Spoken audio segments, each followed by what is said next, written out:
Is called to order, and it is 6:01. Our first order of business is the selection of a chairperson to run this meeting. So amongst yourselves, pick someone, and then I'll hand this off to them. Meeting, guys. So last chance, because it's going to be the only meeting, I think. What do you mean? They're going to appoint new people, I'm pretty sure. Right, we're all getting wrong. Well, not until they're appointed, so I just hear there may be appointments. Yeah. Who wants to do it? I guess based on the order that we had That makes picked, sense. I think it was me, then you as vice president. Yeah. Yeah. Or vice. We don't need a vice president, but here, just pass that over. We should. Whatever. It's according to code. There's only one meeting, so, yeah.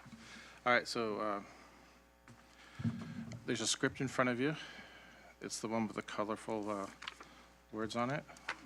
And we're at the point where we do the Pledge of Allegiance. Juan, would you lead us in the Pledge of Allegiance? Okay.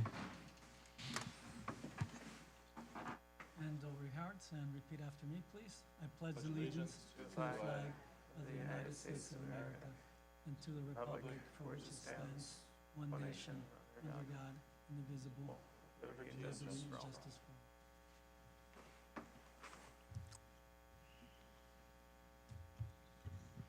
Can we have a roll call? Commissioner Ortiz, Present. Commissioner Richard, Commissioner Carvalho. Present.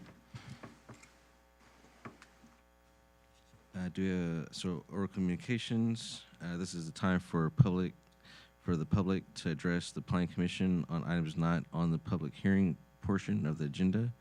After obtaining permission to proceed by the proceeding officer, speakers should first state their full name, address for the record. The speakers shall limit their address to 3 minutes. Any public comments that are discriminatory or defamatory or otherwise not protected speech will not be considered to or otherwise adopted by the Planning Commission in its deliberations and findings.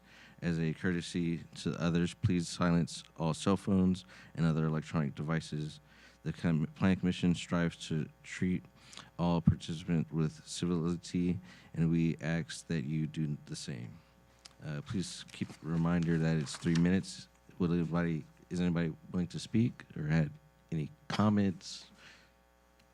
No, seeing no one. Now we'll close oral communications. I'd like to point out that the next section is something that we haven't done much before, if ever. So this works like with the city council meeting, the consent calendar. If you want to pull an item off to discuss it, say so when you're asked, and we will vote for the rest of them, or if nothing is pulled off, we'll vote for the entire thing as a block. So does anyone wish to discuss any of the items or pull anything off? So through the chair, I'm not from, I probably did not attend all of those meetings, so, but I'm not sure which ones I did or I did not, so. That's okay. Second that. Okay, yeah, that's understood. But we can still have a vote on them if you've read through them. Yeah. So do I have a motion on the consent calendar? Motion to approve all meetings attended. Second. Let me also point out that there's a extension of time for a conditional use permit is the first item. This is generally a very routine action, so we put it on the consent calendar. But given that the motion said minutes. Oh, the first one. Yeah. Okay. Which conditional use? Number one. This was for a Jack in the Box. Do you want to explain more, Maria? Yes. Hi. Good evening, Commissioners. This is for the Jack in the Box that was approved just this last year in 2022. And they had a year to commence construction, but because of extenuating circumstances, they were unable to, so they were asking for a 2-year time extension, which would make their entitlements expire on October 5th, 2025. But nothing else has changed for the project. Okay, my motion stands as, Well, you'd have to amend it to say you wanted to include everything, because at first I think you said just the minutes. oh, did I? Okay. So, I'll re-motion to approve all the minutes and the conditional use permit extension. Do you have a second? Actually, no, because I do want to pull that one, Which one? number one, for question. Okay. Yeah. Let's discuss it, and then, Approve everything. and then if you're satisfied, we can just approve it all as a block. Outside of, you mentioned that they didn't start construction at all. Was there any reasons why they didn't start construction? Was it? Their tenants are still occupying the space, Oh, okay. and their lease is apparently won't be over. So they've been negotiating with them, but that's the reason. Was that, like, when we approved it, did we know the tenants were still there? Were they still waiting on, or they Yes. thought the tenants were gonna leave or something like that? Yes, precisely. Okay. And the initial time for it was a year? Was a year for this, was for, the expiration is October 5th, 2023. Was there any reason we are extending it 2 years this time? So per the municipal code, they are permitted 2 additional years. The entire time is a 3-year time that Okay. that is granted before entitlements are expired. So that's the reason it's only 2 years. Okay, so they're just electing to take both of the years, right? Correct. We're all good. You want a second then? Oh, you have second. Okay. Okay, Commissioner Ortiz, Yes. Commissioner Richard, Yes. Commissioner Caraveo, Yes. thank you. The consent items are all approved.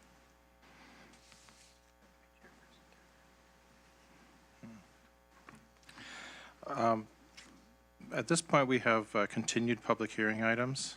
We have 4 of them. We're going to take them all together, but vote for them separately. So I'm going to give the staff report, and I'm sorry that this part of the script was accidentally deleted by me. So I'll just proceed if it's okay with the chairperson. Yes. Okay.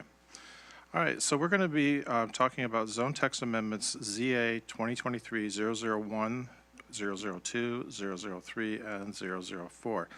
Number 1 is to bring the zoning into compliance with the housing element, which is a requirement because the housing element is part of the general plan. Excuse me a second. Number 2 is to amend the zoning map to bring it into compliance with the housing element. Number 3 is multifamily and mixed-use objective design standards, which is requirement of state law, or if not, if we don't adopt it, then most of our regulations will not be enforceable.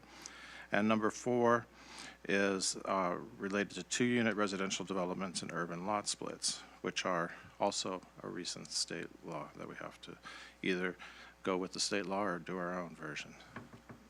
Next slide, please. So a little bit of background. Gosh, I wish I'd printed this. Let's see what we got here.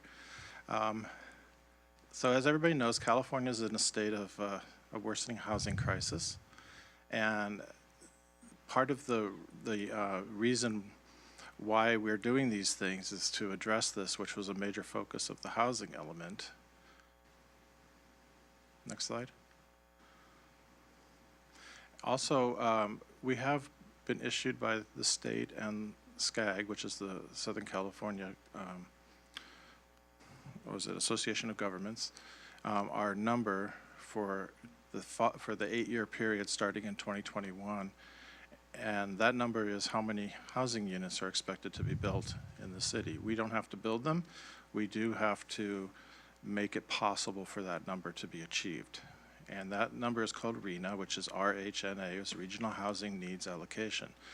City's number is 1,734 units by 2029.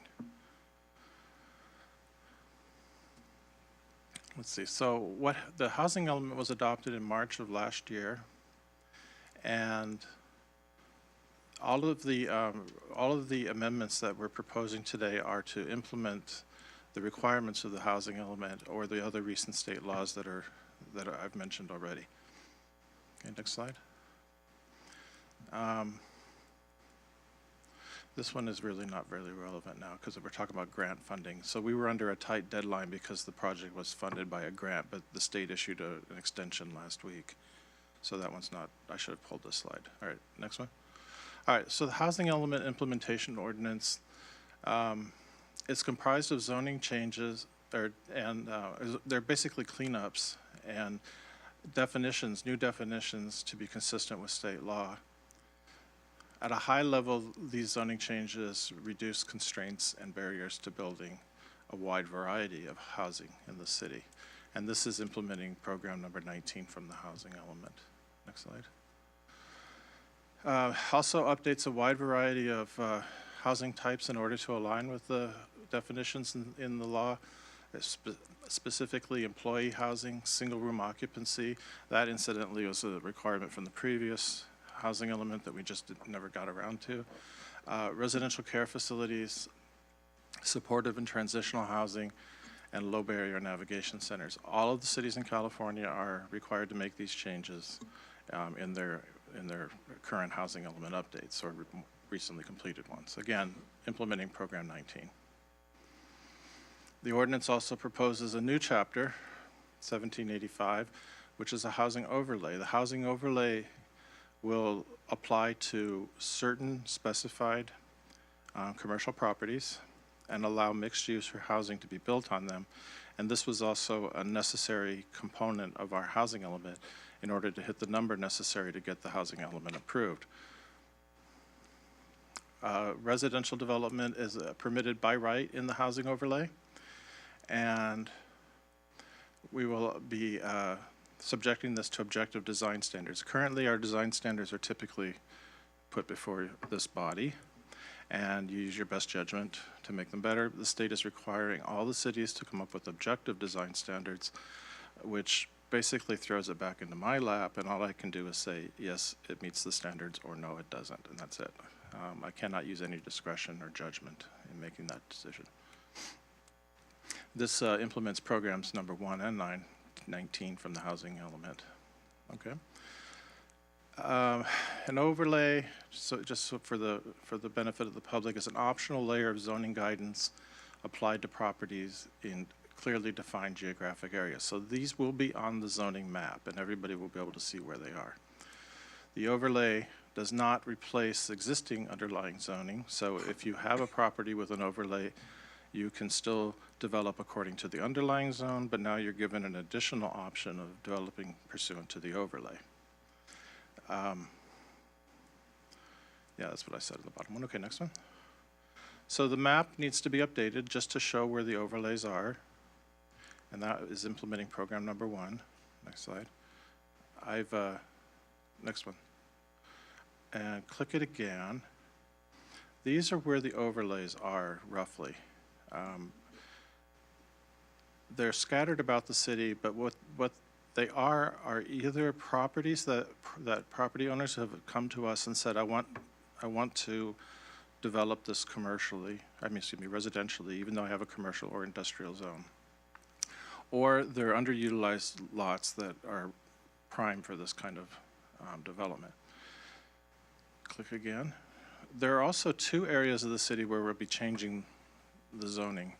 And we'll be changing the zoning in the Hawthorne Boulevard north of El Segundo, south of Inglewood to CM. And that is pursuant to the existing general plan requirements and the specific plan for downtown Hawthorne that was adopted in 2015, I believe. So that's just making our zoning conforming to the general plan, which should have been done at the time, but it wasn't. And then a new area is down in the southeast part of the city on the south side of Rosecrans Avenue. There's an industrial strip, and we're looking to rezone that to R3. This, combined with the other changes we're making and combined with the overlays, is what's necessary for us to achieve the RHNA goal that was set for us, and it was committed in our housing element. Our next slide. So about objective design standards, there have been a slew of bills coming out of Sacramento in the last several years that require this. There's a list of them at the top. Looks like there's about 5 or 6 of them. And I've already explained what they are, but they have to be clear and measurable and do not require any specialized knowledge or interpretation. So, as I said, it would fall on my staff to just determine if the standard is met or not. Okay. Before we go too far, there was a question that I received from one of you regarding landscaping. And I've been thinking about it. I'm trying to remember why we didn't address landscaping, but I recall now. Landscaping is particularly difficult to write objective standards for without making everything look the same. So we're just basically kicking that one down the road for a little bit until we can figure out a way to do it. So that's why it's not included in this ordinance. Landscaping is still required, but the details of how many percentage of the lot has to be done this way, that's all in the code, and that's already objective. But details of like what types of plants and how many trees and things like that, we're still working on contemplating. So we won't have that for a while. Okay, next slide.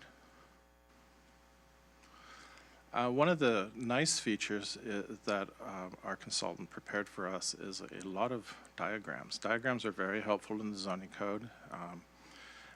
They remove a lot of ambiguities that people may have in understanding the meaning of the terms and understanding exactly what we're looking for. So we're adding something like 10 additional graphics to this chapter. Next.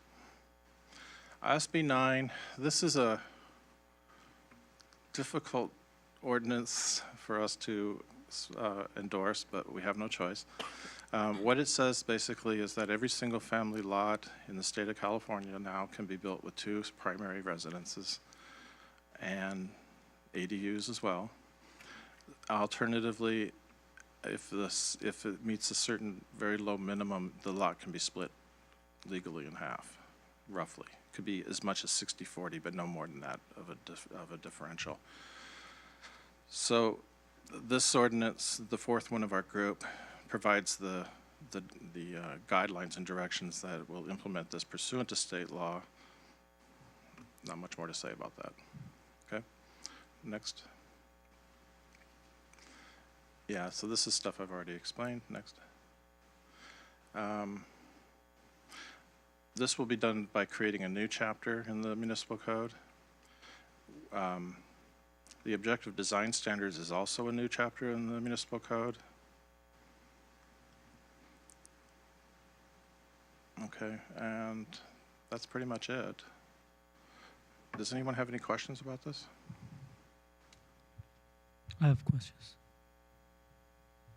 All right, so first one, you mentioned there is an area, industrial area, that's being converted to R3 Yep. on the southeast side. How did that come about? That's my part A. Part B is, why wouldn't we consider the southwest part where there is an industrial area? And I believe it's industrial, all the warehouses, Oh, right. trucking area. Yeah. That's Well, the warehouses, the trucking area is in the northeast part of the city, but there is an industrial area in the southwest. Is that what you're talking yeah, about? that's what I'm Okay. talking about. The reason why we didn't select that area is because there's a very unrealistic option of having housing there. It's just, Why do you it's say not it's feasible. Well, Unrealistic. HCD, which is the Department of Housing and Community Development, has criteria for the realistic acceptance of properties that, they think have some chance of being developed residentially. My consultant reviewed all of those properties and said they're not going to accept any of these because it's not realistic that anybody would go in and take out these generally viable uses down there, not all of them, but most of them, and replace it with housing. There aren't enough services in the area. It would be like a little island of residential, whereas the other ones are adjacent to residential for the most part. So there's infrastructure for that sort of thing. So we chose the area south of Rosecrans because it's already adjacent to residential. Some of it's already developed residential, and then what's left there is some uses that are probably ready to be replaced anyway. We're not forcing anyone to replace them, but we're giving them the option to do so. And so HCD views those properties as having some realistic probability of converting to residential. Okay, I do have an issue with, Yeah, go ahead. I do have an issue with that, and what your consultant categorized as not feasible. I mean, I think if you change it to R3, it might not be feasible. But if you do a mixed use where you allow, because that area is heavy in commercial, or at Yeah. least just to the east of it. Now, the reason why I think that's a better choice than going on the east side is because already on the east side, there is very heavy residential. Yep. It's very dense. On the west side, I think there's an opportunity to do mixed use housing that is dense but higher end. And I think, yeah, I just don't like the idea of increasing the density on the east Yeah. side. I That's what I'm looking I at. understand your point, and I think there's a lot of very valid things to be considered here. And one thing I might suggest is that after we've gone through this process, that we might look at putting the overlay, which allows mixed use and residential or residential, on the areas that are commercially zoned in the southwest part of the city.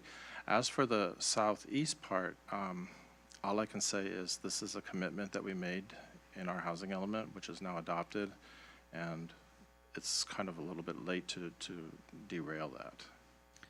Okay, so a follow-up question of that. Why would we make a commitment to something and then bring it to the planning commission for Oh, comment? well, yeah, the planning commission also saw the housing element too. So that was in the housing element. Yes, all of the commitments that we're implementing today were all in the housing element. And if it had been brought up at that time, we could have fixed it. But now it's there, and it is the city's policy. And to change the zoning requires the planning commission to consent to it. That's why it's here again. Okay, I didn't recall that, but okay. If it turns out not to work out, then the market will determine that it's not the right place for additional housing, and then we can come back later and find another location and revert this if we need to. Okay. Next question, related to the SB 9. When you do a lot split, given that there is sufficient square footage on one lot, can the lots, once they're separate, can they be sold separately? Yes. Okay. I would like to point out that one provision that I added that the state law doesn't include is I'm suggesting that we not allow an additional driveway to be installed because that will just take away from the street parking. So we are requiring that whether it's a side-by-side or a front and back division, that they have to have an easement over the driveway, whether it's the existing one or a new one, Okay. that allows Yeah, both users to use That's a it. really good Yeah, condition. and that's I- in the text already. Okay, I could have sworn that I had seen that some language that it couldn't be sold separately. No, I absolutely can. No? As a matter of fact, the language in that law is ambiguous even to the point where if you just built two primary houses, it says can be conveyed separately. And I don't know anybody who understands how that's possible, but but the intent was that they want these things to be able to be sold separately. So at least with the lot split, it's easy. You've got a defined piece of land. Okay. That's it, no questions, no further questions. Did you have any, Commissioner Richard? I was gonna go after you. If you have any questions, you. I'll let you go first. Okay. I was going to follow up with the, on the SB 9. I don't recall there being a clearly defined like square footage requirement for the lot splits. Is there? Yes. What's the minimum that it can be for? I don't remember off the top of my head. It's pretty low, but it's, I thought- It's like 6. It's like approximately 3,000. yeah, That it's, can be split into essentially 1,500 square foot lots. That can be split into. The state law is thank you, Nathan. extremely. Yeah, it's very small, Right. I thought so. surprisingly small. I thought. Okay. Yeah. Okay. Sorry to interrupt, Commissioner Richard. Can you speak into the Oh. microphone? Gotcha. No problem. Thank you. I think that's it for me for right now. You're good. I had a question. I think I read in the staff report that it was saying that we're looking to remove floor area ratio as a density standard because it encourages smaller units. I was trying to see if the issue is because they're smaller units, if we could have like a required minimum unit size. Yeah, that can be done. Trying to remember which one of these ordinances would that be in? Probably the first one, right? I think it was the first one, section 15 of the resolution. Sorry, I've got to get through all these minutes here. What minimum unit size were you considering? That I wasn't sure of. I was maybe discussion with the If you look at page 18 on the resolution, well, actually on the draft ordinance, there is a minimum size that is established under Part C, dwelling unit size. So it says 3. These didn't change. I just changed the numbers from a written out style to a numeric style. But 350 for a bachelor efficiency, 600 for 1 bedroom, 800 for 2 bedrooms, and 1,100 for a larger, and then keeps adding on another 150 if you keep adding bedrooms. So that's already there, and we're not removing it.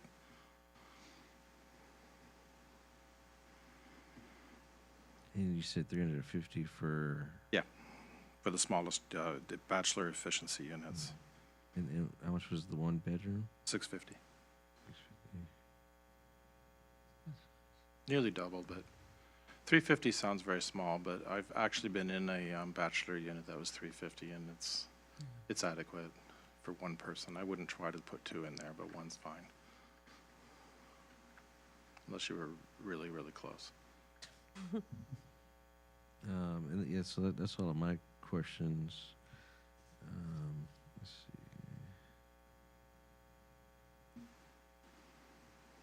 see. Is there anyone else from the audience that would like to address the Plan Commission on this issue?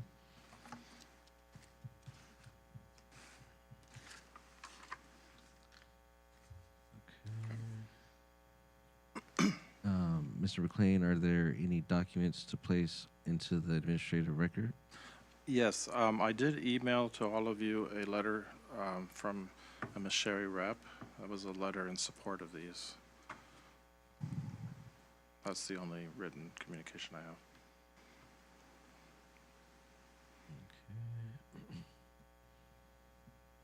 Do any of my fellow commissioners have any final comments on these items or questions for the staff?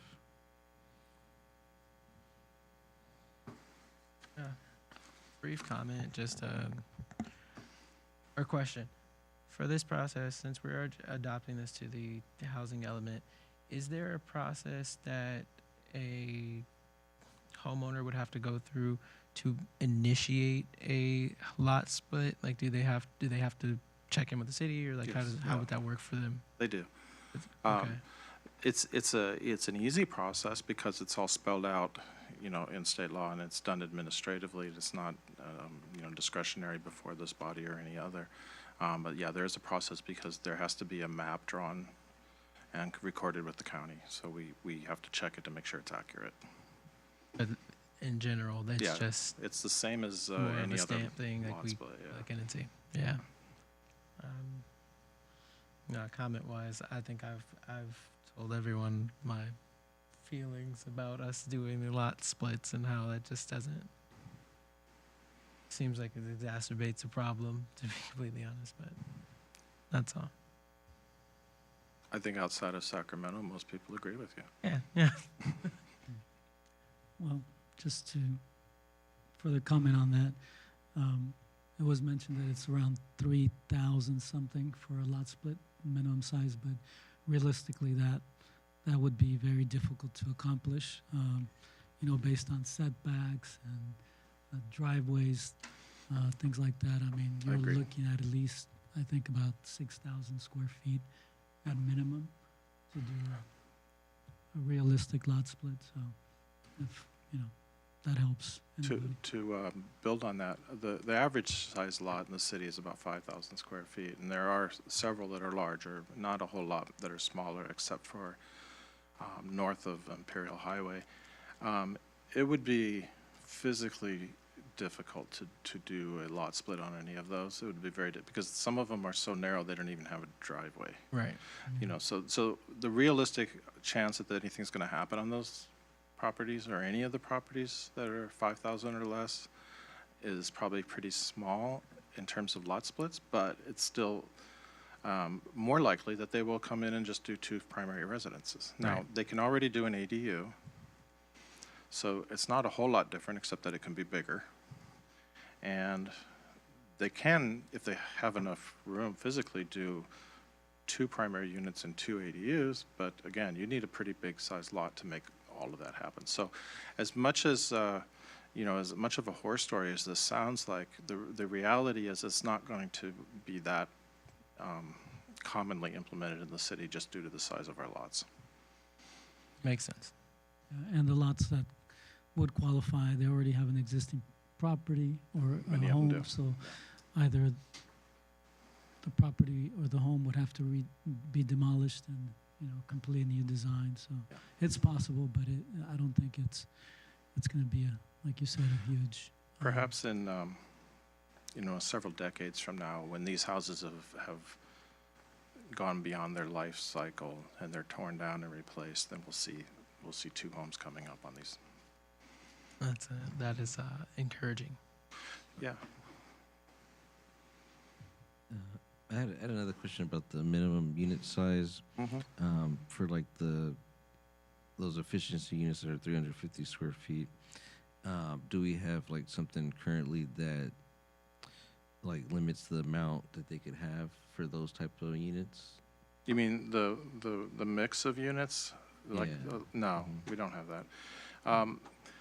And part of that is that an SRO has to be a possibility now, which is a single room occupancy. It's sort of an old-fashioned style of living, but it is being built again, where all the units are basically like that. They just would share a bathroom and a kitchen or something down the hallway. Some of them, not all of them, but yeah. Interesting. And that's been on the books with the state for 9 years already. And so we couldn't put a maximum percentage of the units being this small without running afoul of that law. You said there's a law that. Yeah, that- well, actually, it's being adopted as part of these ordinances too. That's the single room occupancy, the SROs. They're essentially, it's just a bunch of tiny units. And I mean, we're not, the density that we're setting is not changing because the units are small. So if you had like the ability to build 10 units on a lot and you just built 10 tiny units, you just have more open space and other stuff, Yeah, I mean, I guess because the report was saying that you guys were removing the FLAIR ratio because it was kind of limiting the density, and it actually it was encouraging smaller units. And then so it sounds like to remove that, you guys want, a bit larger units. So I was just trying to figure out a way to, get larger units because it seems like, regardless, they could still build, these smaller units. Well, I've talked to a lot of developers about this, and they're going to build what they can sell. And if in this current market, it may not be realistic for them to build 350 square foot units because they may not have a market for it. On the other hand, that may be where the market is, right? So if we make the unit size bigger, then we're not really addressing the main problem here, which is affordability, because that makes all of the units more expensive. So the idea is set the minimum small and get rid of the FAR, and then, you know, the market forces will theoretically work to have developers build what they can sell or rent. Okay. Because we're not compelling anybody to build at 350. There's a Yeah. very good chance they'll build them at 500, and that would be fine with us. Are there any other comments from the commissioners? None on my part. Nope. Okay. Let's see. Okay, so I now formally close the public hearing on this item. Do I have a motion for the first zoning text amendment, zoning text amendment, for the, or is there a second? A motion to approve? Second. Commissioner Ortiz? Yes. Commissioner Richard, sorry. Yes. Commissioner Carvalho? Yes. So that one's approved for recommending to the city council adoption. Do I have a motion for the second zone text amendment? Move to approve. Second? Okay. Commissioner Richard? Yes. Commissioner Ortiz? Yes. Commissioner Carvalho? Yes. That one is also approved. Do I have a motion for the third zone text amendment? Motion to approve? Second. Commissioner Ortiz? Yes. Commissioner Richard? Yes. Commissioner Carvalho? Yes. That one's approved. Do I have a motion for the fourth zone text amendment? Move to approve. Second? Commissioner Richard? Yes. Commissioner Ortiz? Yes. Commissioner Carvalho? Yes. Okay, thank you. All of these will be sent to the city council with a recommendation to adopt. Okay. So moving on, there are no new public hearing items. Are there any commissioner reports?